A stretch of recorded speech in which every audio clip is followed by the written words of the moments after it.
Simbora, turma, oficialmente ao vivo, 6 horas e 40 minutos pelo fuso horário de Brasília. Começando mais uma edição do nosso Minuto Geográfico. Hoje eu quero tratar com vocês sobre a China, questão de espionagem, caça às bruxas, recrutamento de toda a sociedade para se proteger contra possíveis inimigos estrangeiros. Foi uma reportagem publicada por uma correspondente do The New York Times. Inclusive, se o que ela disse na reportagem proceder, se for verdade, ela corre um risco razoável depois de escrever tudo isso e permanecer morando em Pequim. Mas muito bom dia, vamos entrando, simbora. Começando mais uma semana aí extraordinária, feriadão, legal aí o 7 de setembro, simbora moer. Tranquilo? Vamos lá? Pessoal, seguinte, saiu uma reportagem, como eu disse para vocês, no The New York Times, colocando que o governo chinês foi pro tudo ou nada quando o assunto é a prática de espionagem. E criou-se dentro do país uma verdadeira caça às bruxas, no sentido de tentar recrutar, no sentido de tentar engajar toda a sociedade, prestem atenção no que eu vou falar, para se proteger contra inimigos estrangeiros. Inimigos estrangeiros. Então existe agora uma linha muito forte entre vigilância e paranoia. Ela traz a reportagem depoimentos de professores universitários, acadêmicos e empresários chineses. Os empresários dizem que foram proibidos de contratar artistas estrangeiros. Deram um exemplo de um DJ americano que iria se apresentar em algumas casas noturnas, mas disseram que não. Primeiro, por ser estrangeiro. Segundo, por ser americano. Tá? E o outro ponto é que professores, inclusive da área de medicina veterinária, estão sendo proibidos ou orientados a não terem pesquisas vinculadas com professores de outros países, notadamente professores estrangeiros, para que não haja vazamento de dados considerados sensíveis. Vivian Wang, ela também mostrou na reportagem que nos trens de Pequim, no metrô de Pequim, tinha um aviso em loop dizendo para a população tomar cuidado quando fosse bater alguma foto ou qualquer exemplo selfie, para que segredos de Estado ou para que informações sensíveis não fossem publicadas nas redes sociais. Então, assim, criaram toda essa normativa para que houvesse, para que haja esse cuidado em relação ao uso de redes sociais, em relação ao compartilhamento de segredos e por aí vai, certo? O Ministério da Segurança do Estado da China, que é um departamento em geral discreto e secreto, ele supervisiona a polícia secreta e os serviços de inteligência do país, por aí você tira. Eles abriram uma conta nas redes sociais e na primeira postagem tinha assim: nós temos um apelo à mobilização de toda a sociedade contra a espionagem. Queremos a participação das massas. Tá? E isso aí é que a gente traz para vocês de mais interessante. Outro ponto também é que recentemente o presidente da China, o senhor Xi, ele fez trocas estratégicas em alguns setores. Alguns ministros foram trocados, alguns generais de alto escalão também foram destituídos agora em julho. O ministro dos Negócios Estrangeiros da China, ele perdeu o cargo e a sensação que dizem é que Xi quer mostrar força e ele não quer qualquer sombra ao seu governo e ao seu poder. Também em julho agora, eu nem tinha falado sobre isso porque eu estava viajando, passei o mês de julho fora, a China fez uma revisão de sua lei a sua lei anti-espionagem, que ela já existia, mas decidiu fazer uma revisão para abranger, aumentar atividades que ela possa considerar espionagem. Da última vez que isso aconteceu na China, toda essa caça às bruxas, todo esse cuidado, essa cautela, foi durante o contexto da Revolução Cultural, que de cultural não teve muita coisa, na época do governo do Mao Tse-tung. Então, criaram uma linha direta, sociedade civil e governo, você pode ligar e você pode fazer denúncias. Você pode denunciar um professor, denunciar um vizinho, denunciar alguém que você considere que tenha relações com potências estrangeiras. Isso lembra também ao que aconteceu nos Estados Unidos, no contexto do que a gente chama de macartismo.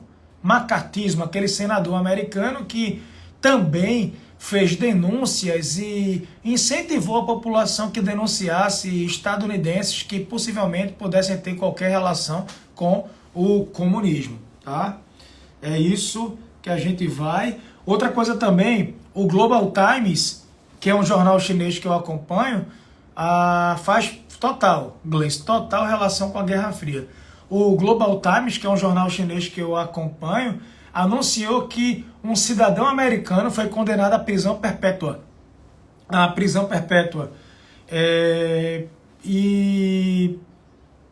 Só que o que disseram depois na internet é que esse caso é um caso de 2009.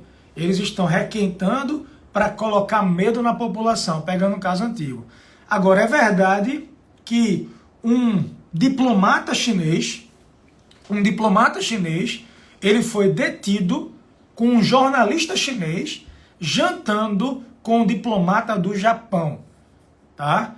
Jantando com um diplomata do Japão. E a gente sabe que Japão e China são inimigos históricos. Um jornalista chinês, um diplomata chinês jantando com um diplomata do Japão. E aí, de repente, ele foi preso, ele foi detido.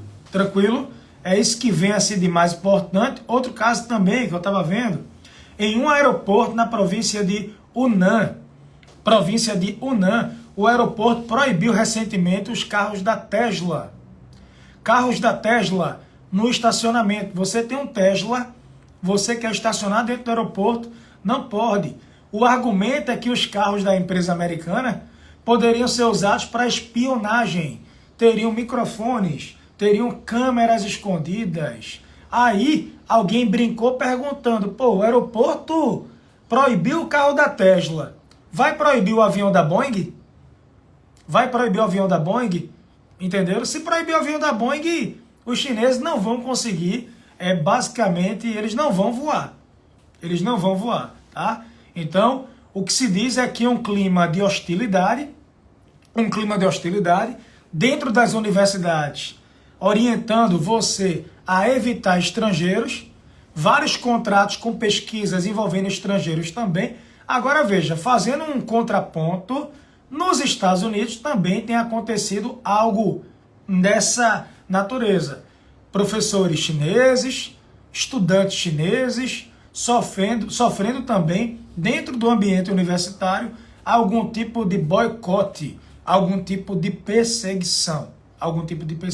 Isso é muito cenário de Guerra Fria, quando até casais com filhos eram presos, acusados de serem famílias montadas, não eram famílias por DNA, não eram famílias biológicas, mas tinham sido montadas para praticar espionagem em países, tá? O fato é que a China vive uma crise econômica considerável. Por muito tempo, o mercado imobiliário foi a mola propulsora, ajudou bastante a economia a crescer. O mercado imobiliário por lá deu uma desaquecida. Lembre a vocês que qualquer crise na China vai influenciar no mundo, inclusive no Brasil. O Brasil, que é grande fornecedor de commodities. A China foi a fonte de mais de 40% do crescimento econômico global na última década. Quase metade do crescimento do mundo made in China. Os americanos foram responsáveis por 22%, a China por 40%. Se continuar nessa pisadinha, eu disse para vocês, mesmo com a crise, a economia chinesa vai ultrapassar os Estados Unidos. Então, qualquer declínio de consumo na China vai prejudicar as empresas que fazem negócios com o país. Beleza? Tranquila essa informação? Só mais uma, pessoal. Quem aqui gosta de vôlei, deixa eu trazer uma curiosidade para vocês que eu achei muito bacana. A seleção da Turquia de vôlei feminino, tá? A seleção de vôlei feminino da Turquia venceu o campeonato, a Liga Europeia Feminina de Vôlei. Venceu. E por que eu estou falando sobre isso? Elas foram apelidadas de sultões da rede, os sultões da rede. Por que eu estou falando sobre isso? Turquia está muito dividida entre o voto religioso e um voto liberal nos costumes. O Erdogan, ele recentemente conseguiu se perpetuar, permanecer no poder com um voto religioso, com um voto mais fechado, com um voto mais, eu diria, nesse aspecto mais conservador, inclusive o voto de pessoas que querem questionar os direitos dados ou conquistados pelas mulheres. Eu falo disso porque no jogo de vôlei as roupas são bem apertadinhas, são roupas mais curtas, e o fato das mulheres, para além da roupa, o fato mais importante, as mulheres campeãs e assim, o povo turco comemorando. Termina sendo um modelo de empoderamento feminino. É meio que uma rara fonte de orgulho nacional, apesar dessas divisões internas do país. Tá? Bacana registrar que estão comemorando muito a vitória das meninas. Tranquilo? Firme, turma. Deixa eu ver se tem alguma coisa. Sim, pessoal, é o seguinte. Eu criei um grupo fechado no WhatsApp. Quem aqui usa o WhatsApp no dia... Vocês usam mais Instagram ou WhatsApp? Uma pergunta. Vocês passam mais tempo no Instagram ou no WhatsApp? Eu acredito que seja no WhatsApp a resposta, não é? O Instagram você abre vez ou outra, mas o WhatsApp tá ali meio que a cada hora. Tem gente que trabalha pelo WhatsApp, eu trabalho. Não é só conversar potoca, besteira. Aí eu tava para criar um grupo aqui no Instagram para assinantes, uma plataforma para assinantes. No lugar de criar no Instagram, eu criei no WhatsApp uma plataforma. É um grupo fechado. Nesse grupo, quase todo dia, eu vou colocar podcasts, áudios de contextos geopolíticos do que acontece no mundo, com minha análise. Não é Ctrl+C e Ctrl+V, feito tem um bocado de perfil aqui do Instagram. Com minha análise. Vou colocar algumas dicas e vou compartilhar alguns detalhes quando eu viajar. Durante a viagem, vou compartilhar alguns detalhes lá. Certo? Eu vou liberar o link. Vai custar, é uma assinatura anual. Custa R$19,90 por mês. Isso é caro, pessoal, sinceramente. Vai ter o podcast, quase que todo dia. Vai poder tirar dúvida comigo no Instagram. Eu não consigo responder todos vocês, é impossível. Se eu abrir meu direct aqui, vocês vão chorar. Sem brincadeira, coisa de 150, 200 mensagens. Tem dia, quando tem algum hype, alguma coisa de 400, 500 mensagens. E aí as pessoas desse grupo vão ter contato direto comigo pelo meu celular. Esse celular que está filmando agora aqui, o Minuto Geográfico. R$19,90. O Telegram o pessoal não abre, aí vai ser pelo WhatsApp. O grupo é fechado, as pessoas não falam no grupo. Só quem fala no grupo sou eu. As pessoas falam comigo no privado, mas o grupo ele é fechado. Beleza? Quem tem interesse, eu vou liberar por R$19,90. É pouco. Lembrem, é meu tempo e meu trabalho. Sinceramente, meu tempo vale muito mais do que isso. Mas é uma forma de tornar algo democrático. E eu estou começando agora. Tá bom? E aí eu vou liberar o link agora na história do Instagram. Quem tiver interesse, certo? Ou pega na história do Instagram, ou comenta, eu quero, na publicação quando eu postar, que eu peço para a equipe mandar pelo direct o link. Tá bom? Então, vai ter análise em podcast eu falando. Eu vou gravar um agora quando terminar. Eu posso fazer um briefzinho quase que diário. Tem muita coisa legal. Tem 7 dias para experimentar. Se gostar, fica. Se não gostar, sai. A vida é assim. Beleza? Vou liberar agora. Valeu? Simbora? Beijo, boa semana. Valeu, Wilson, maravilha. Simbora, moer. Fui.